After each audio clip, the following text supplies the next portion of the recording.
ಸೈನಿಕರಿಗೆ ಪೊಲೀಸರಿಗೆ ಜೈವಾಗಲಿ, ಕಾರ್ಗಿಲ್ ಯೋಧರಿಗೆ ಜೈವಾಗಲಿ. ಗುಡಿಬಂಡೆ ಪಟ್ಟಣದಲ್ಲಿ ಕಾರ್ಗಿಲ್ ವಿಜಯೋತ್ಸವ ಆಚರಣಾ ಸಮಿತಿ ಹಾಗೂ ಪೊಲೀಸ್ ಇಲಾಖೆ ಸಂಯುಕ್ತವಾಗಿ ಆಯೋಜಿಸಿದ ಕಾರ್ಗಿಲ್ ವಿಜಯೋತ್ಸವ ಮಾದಕ ವಸ್ತುಗಳ ವಿರುದ್ಧ ಜಾಗೃತಿ ಅಭಿಯಾನ ಮತ್ತು ಬೈಕ್ ಜಾಥಾಕ್ಕೆ ಭಗತ್ ಸಿಂಗ್ ಚಾರಿಟಬಲ್ ಟ್ರಸ್ಟ್ನ ಮುಖ್ಯಸ್ಥರಾದ ಸಂದೀಪ್ ರೆಡ್ಡಿ ಚಾಲನೆ ನೀಡಿದರು.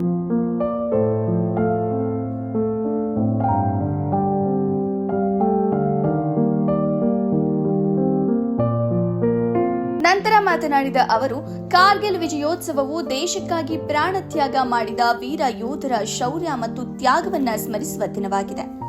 ಯುವ ಜನತೆ ದೇಶಭಕ್ತಿ ಬೆಳೆಸಿಕೊಂಡು ಭಾರತೀಯ ಸೇನೆ ಸೇರಲು ಸಂಕಲ್ಪ ಮಾಡಬೇಕು ಎಂದು ಹೇಳಿದರು.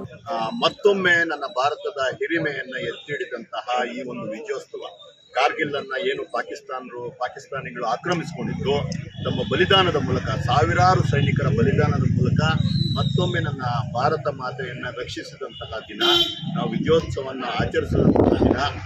ಏನು ದಿವಂಗತ ವಾಜಪೇಯಿ ಅವರ ನೇತೃತ್ವದಲ್ಲಿ ಈ ಒಂದು ನಾವು ಕಾರ್ಗಿಲ್ ಯುದ್ಧವನ್ನು ಗೆದ್ದಿದ್ದು ಇತಿಹಾಸದ ಪುಟಗಳಲ್ಲಿ ಸುವರ್ಣ ಅಕ್ಷರಗಳಲ್ಲಿ ಬರೆಯುವಂತಹ ದಿನ. ಅಂತಹ ಒಂದು ದಿನವನ್ನು ಗುಡಿಬಂಡೆಯ ಪಟ್ಟಣದಲ್ಲಿ ಈ ರೀತಿ ಏನು ಅರ್ಥಪೂರ್ಣವಾಗಿ ಆಚರಿಸ್ತಾ ಇರೋದು, ಇಡೀ ಡಿಪಾರ್ಟ್ಮೆಂಟ್, ಪೊಲೀಸ್ ಡಿಪಾರ್ಟ್ಮೆಂಟ್ ಜೊತೆ ಕೂಡ ಸೇರಿಕೊಂಡು ಶಾಂತಿಯುತವಾಗಿ ಬೈಕ್ ರ್ಯಾಲಿ ಮಾಡುವಂಥದ್ದು, ಮಾದಕ ವಸ್ತುಗಳ ವಿರುದ್ಧ ಒಂದು ಜಾಗೃತಿ ಮೂಡಿಸುವಂಥದ್ದು, ಜೊತೆಗೆ ಆರೋಗ್ಯ ಶಿಬಿರಗಳನ್ನು ನಡೆಸೋದು. ನಿಜಕ್ಕೂ ಗುಡಿಬಂಡೆ ಪಟ್ಟಣದ ಜನ ಅದ್ಭುತ ಪ್ರತಿಭಾವಂತರಿದ್ದೀರ, ಸಂಪನ್ಮೂಲಗಳಿದ್ದೀರ. ಆದರೂ ಸಹ ಏನು ಗುಡಿಬಂಡೆ ತಾಲೂಕು ಇವತ್ತು ಸಹ ಹಿಂದುಳಿದ ಭಾಗ ಅಂತ ಏನು ಹೇಳ್ತಾರೆ, ಈ ಒಂದು ಪಟ್ಟಣದಿಂದ ಹೊರಗಡೆ ಬರಬೇಕು. ಇದು ಸಹ ಚಿಕ್ಕಬಳ್ಳಾಪುರ ಅಥವಾ ಬೇರೆ ಪಟ್ಟಣಗಳ ಥರ ಒಂದು ಒಳ್ಳೆಯ ಪಟ್ಟಣ ಆಗುವಂತಹ ಎಲ್ಲ ಸಾಧ್ಯತೆಗಳು, ಅವಕಾಶಗಳು ಮತ್ತು ಗುಣಗಳು ಸಹ ಈ ಪಟ್ಟಣದಲ್ಲಿ.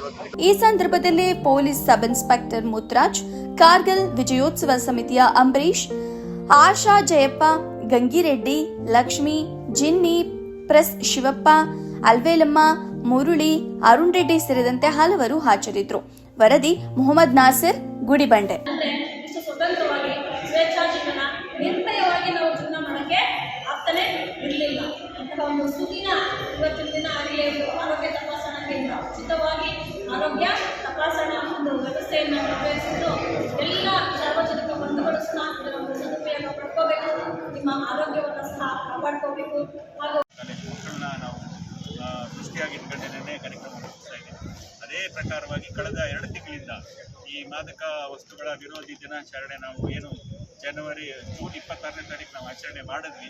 ಅವತ್ತಿಂದ ಸತತವಾಗಿ ನಾವು ಪೆರೇಸಂದ್ರ ಮತ್ತು ಗುಡಿಬಂಡೆ, ನಮ್ಮ ಗುಡಿಬಂಡೆ ವೃತ್ತದ ವ್ಯಾಪ್ತಿಯಲ್ಲಿ ಬರ್ತಕ್ಕಂಥ ಎಲ್ಲ ಶಾಲಾ ಕಾಲೇಜುಗಳಿಗೂ ನಾವು ಭೇಟಿ ಮಕ್ಕಳ ಕಡೆಯಿಂದ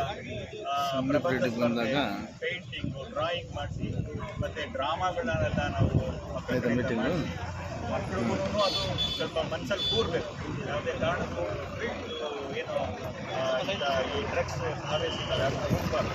ಯಾಕಪ್ಪ ಅಂದರೆ ಮಾನಸಿಕವಾಗಿ ಒಬ್ಬನಿಗೆ ಅದ್ರ ಪರಿಚಯ ಇರ್ತದೆ, ಅದನ್ನು ತಗೊಂಬಂದು ಕುತೂಹಲಕ್ಕೆ ಒಂದು ಕ್ಷಣಿಕವಾದ ಸುಖಕ್ಕೋಸ್ಕರ ಅದನ್ನು ಏನಾದರೂ ಉಪಯೋಗಿಸೋಕ್ಕೆ ಸ್ಟಾರ್ಟ್ ಮಾಡುತ್ತೆ. ಮತ್ತು ಅದೇನೇ ಅಭ್ಯಾಸ ಆಗಿ ಮತ್ತು ಅದಕ್ಕೇನೇ ಅಡಿಕ್ಟ್ ಆಗುವಂಥ ಸಾಧ್ಯತೆಗಳು ತುಂಬ ಇರೋದ್ರಿಂದ ಕಾಲೇಜು, ಶಾಲಾ ಕಾಲೇಜು ಮಕ್ಕಳಲ್ಲಿ ಇದ್ರ ಬಗ್ಗೆ ತುಂಬ ಅರಿವು ಮೂಡಿಸಬೇಕು ಅನ್ನೋ ಹಲವಾರು ಕಾರ್ಯಕ್ರಮಗಳನ್ನ ರೂಪಿಸಿದ್ದೀವಿ. ಅದರ ಭಾಗವಾಗಿ ಇವತ್ತು ನಮ್ಮ ಶಾಂತಿ ವಿಜಯೋತ್ಸವ ಆಚರಣಾ ಸಮಿತಿಯ ಒಂದು ಕಾರ್ಯಕ್ರಮ ಇದ್ದಂಥ ಸಂದರ್ಭದಲ್ಲಿ ನಾವು ನಮ್ಮ ಸಮಿತಿಗಳು ಗುಡಿಬಂಡೆ ಸಮಿತಿಗಳು ನಾವು ಎಲ್ಲರೂ ಸಹ ಒಂದು ಸಣ್ಣದೊಂದು ಬೈಕ್ ರ್ಯಾಲಿನ ಏರ್ಪಡಿಸಿ ಅಂಬೇಡ್ಕರ್ ಸರ್ಕಲಿಂದ ಎಲ್ಲ ಈ ಒಂದು ಕಾರ್ಗಿಲ್ ವಿಜಯೋತ್ಸವ ದಿನಾಚರಣೆಯ ಜೊತೆಗೆ ಈ ನಮ್ಮ ಸಾರ್ವಜನಿಕರಲ್ಲಿ ಮಾದಕ ವಸ್ತುಗಳ ಪರಿಣಾಮಗಳು ಏನಿದ್ದಾವೆ ಅನ್ನೋದ್ರ ಬಗ್ಗೆ ಅವರಿಗೆ ಒಂದು ತಿಳಿಸ್ಕೊಡುವಂಥ ಉದ್ದೇಶದಿಂದ ಒಂದು ಬೈಕ್ ರ್ಯಾಲಿನ ಆಯೋಜಿಸಿದ್ದಾರೆ. ಎಲ್ಲರೂ ಪಾಲ್ಗೊಂಡಿದ್ದೀರಾ. ಪಾಲ್ಗೊಂಡಂಥ ಎಲ್ಲ ಸಾರ್ವಜನಿಕರಿಗೆ ಇವತ್ತಿನ ದಿನ ಕಾರ್ಗಿಲ್ ವಿಜಯೋತ್ಸವ ಕಾರ್ಯಕ್ರಮ ನಿಜವಾಗ್ಲೂ ಕೂಡ ಏನು ನಮ್ಮ ಭಾರತ ದೇಶ, ಯಾವುದೇ ದೇಶ ಆಗಿರ್ಬೋದು, ಅದರಲ್ಲೂ ನಮ್ಮ ಭಾರತ ದೇಶ ದೇಹದ ಬೆನ್ನೆಲುಬು ಹೇಗೋ ನಮ್ಮ ಸೈನಿಕರು ಹಾಗೆ ಅವರು ಬೆನ್ನೆಲುಬಾಗಿ ನಮ್ಗೆ ಇಲ್ಲ ಅಂದರೆ ಇವತ್ತು ದಿವಸ ನಾವು ಮಾಂಸದ ಮುದ್ದೆ ಥರ ಎಲ್ಲಂದರಲ್ಲೇ ಬೀಳ್ತಾ ಇದ್ವಿ. ಅಂದರೆ ಭಾರತದ ದೇಶದಾದ್ಯಂತ ಬಾರ್ಡರ್ನಲ್ಲಿ ಯಾವುದೇ ಬೇರೆ ದೇಶದವರು ಇನ್ನೊಬ್ಬರು ಬರೆದಿರ ನಮಗೆ ತೊಂದರೆ ಮಾಡ್ದಿರಾ ಅವರು ನಿಲ್ತಾ ಇರೋದ್ರಿಂದ ನಾವು ಸ್ವೇಚ್ಛವಾಗಿ ನಾವು ಓಡಾಡಿಕೊಂಡು ನಮ್ಮ ಕೆಲಸ ಕಾರ್ಯಗಳು ಮಾಡ್ಕೊತಾ ಇದ್ದೀವಿ.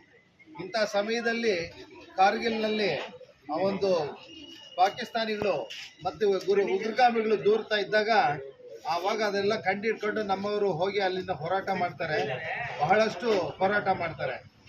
ಅದರಲ್ಲಿ ನಮಗೆ ಇಷ್ಟು ವರ್ಷಗಳಿಂದನೂ ಕೂಡ ವೆಪನ್ಸ್ ಇತ್ತೇ ಹೊರತು ಭಾರತ ದೇಶದ ಸೈನಿಕರ ಹತ್ರ ಯಾರು ಕೂಡ ಅದನ್ನ ಚಾಲನೆ ಮಾಡುವಷ್ಟು ಅವರಿಗೆ ಪವರ್ಸನ್ನು ಕೊಟ್ಟಿರಲಿಲ್ಲ. ಸುಮ್ಮನೆ ಪಾಪ ಹೆಗಲ ಮೇಲೆ ಹಾಕೊಂಡು ಓಡಾಡ್ಬೋದಾಗಿತ್ತೆ ಹೊರತು ಚಾಲನೆ ಮಾಡೋದಕ್ಕೆ ಆ ಹಿಂದಿನ ಪ್ರಧಾನಮಂತ್ರಿಗಳು ಅವರು ಅದಕ್ಕೆ ಅವಕಾಶ ಕೊಟ್ಟಿರಲಿಲ್ಲ. ಆ ಸಮಯದಲ್ಲಿ ಅಟಲ್ ಬಿಹಾರಿ ವಾಜಪೇಯಿ ಅವರು ಪ್ರಧಾನಮಂತ್ರಿ ಆಗಿದ್ದು ಆ ಒಂದು ಕಾರ್ಗಿಲ್ ಯುದ್ಧದ ಸಮಯದಲ್ಲಿ ಅವರಿಗೆ ಎಲ್ಲ ಒಂದು ಅಧಿಕಾರವನ್ನು ಕೂಡ ಕೊಟ್ಟು ನೀವು ಹೋರಾಡಿ ನಾವಿದ್ದೇವೆ, ಸರ್ಕಾರ ಹಿಂದೆ ನಾವಿದ್ದೀವಿ ಅಂತ ಹೇಳಿ ಅವರಿಗೆ ಎಲ್ಲ ರೀತಿಯ ವ್ಯವಸ್ಥೆಯನ್ನು ಮಾಡಿದಾಗ ನಮ್ಮ ಸೈನಿಕರು ಒಳ್ಳೆಯ ಸಂಗೊಳ್ಳಿ ರಾಯಣ್ಣಂತೆ ನುಗ್ಗಿ ನಮ್ಮನ್ನು ಎಲ್ಲವರು